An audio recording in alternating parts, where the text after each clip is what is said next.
ईश्वर का गणित। एक बार दो व्यक्ति एक मंदिर के पास बैठे गपशप कर रहे थे। वहां अंधेरा छा रहा था और बादल मंडरा रहे थे। थोड़ी देर में वहां एक व्यक्ति आया और वह भी उन दोनों के साथ बैठकर बातचीत करने लगा। थोड़ी देर बाद वह व्यक्ति बोला कि उसे बहुत जोरों से भूख लग रही है। अब चूंकि रात होने का समय था, इसलिए उन दोनों को भी अब भूख लगने लगी थी। पहला व्यक्ति बोला, मेरे पास 3 रोटियां हैं। तो दूसरे ने कहा कि मेरे पास 5 रोटियां हैं, हम तीनों मिल बांटकर इसे खा लेते हैं। इसके बाद यह प्रश्न उठा कि इन 8 रोटियों को 3 बराबर बराबर हिस्सों में कैसे बांटा जाएगा। पहले व्यक्ति ने ये राय दी कि ऐसा करते हैं कि हर रोटी के 3 टुकड़े करते हैं, अर्थात 8 रोटी के 24 टुकड़े। इस प्रकार से 8 तियां 24 टुकड़े हो जाएंगे, जिन्हें हम आपस में बांट लेंगे और हम तीनों में से 8 से 8 टुकड़े बराबर बराबर हिस्सों में बांट लिए जाएंगे। तीनों को उसकी राय अच्छी लगी और 8 रोटी के 24 टुकड़े करके प्रत्येक ने 8 से 8 रोटी के टुकड़े खाकर अपनी अपनी भूख शांत कर ली और फिर बारिश के कारण मंदिर के प्रांगण में ही सो गए। सुबह उठने पर तीसरे व्यक्ति ने उनके उपहार के लिए दोनों को बहुत धन्यवाद दिया और प्रेम से 8 रोटी के टुकड़ों के बदले में दोनों को उपहार स्वरूप 8 सोने की गिन्नियां देकर अपने घर की ओर चला गया।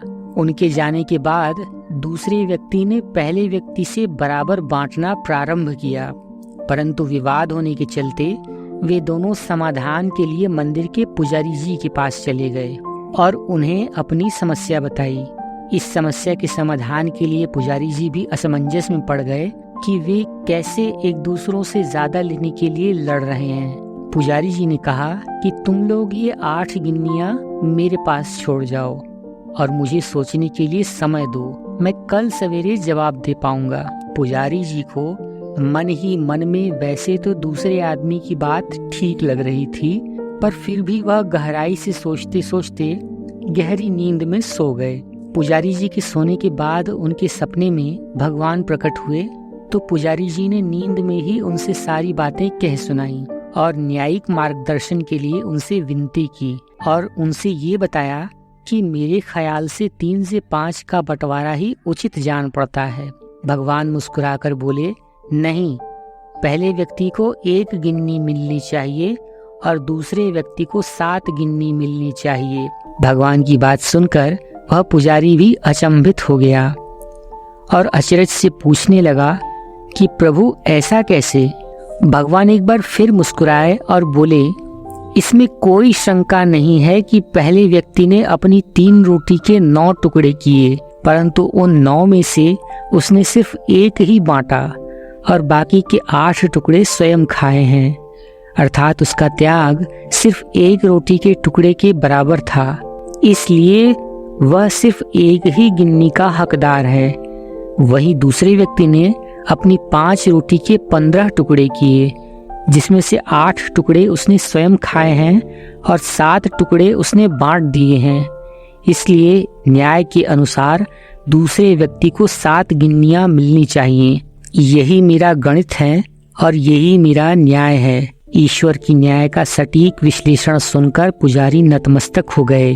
तो दर्शकों, इस छोटी सी कथा को सुनाने का तात्पर्य मेरा यही है और इस कहानी का सारांश भी यही है कि हमारी वस्तु स्थिति को देखने की, समझने की और सोचने की दृष्टि और ईश्वर का दृष्टिकोण एकदम भिन्न होता है। हम ईश्वरीय न्याय लीला को जानने और समझने में सर्वथा अज्ञानी हैं। हम अपने त्याग का तो गुणगान करते हैं, परंतु ईश्वर हमारे त्याग की तुलना हमारे सामर्थ्य एवं भोग के तौर पर बराबर तौल कर यथोचित निर्णय करते हैं।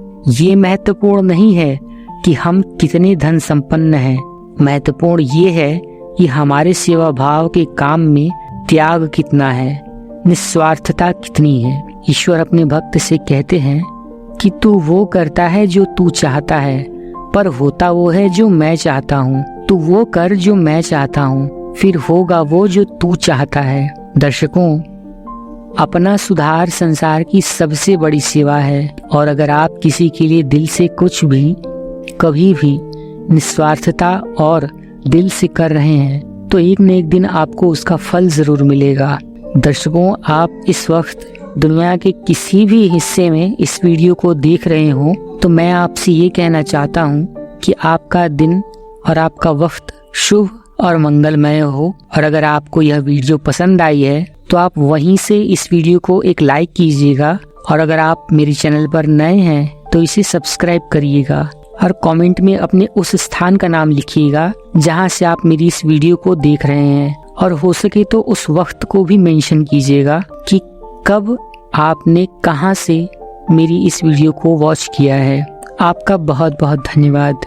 हर हर महादेव।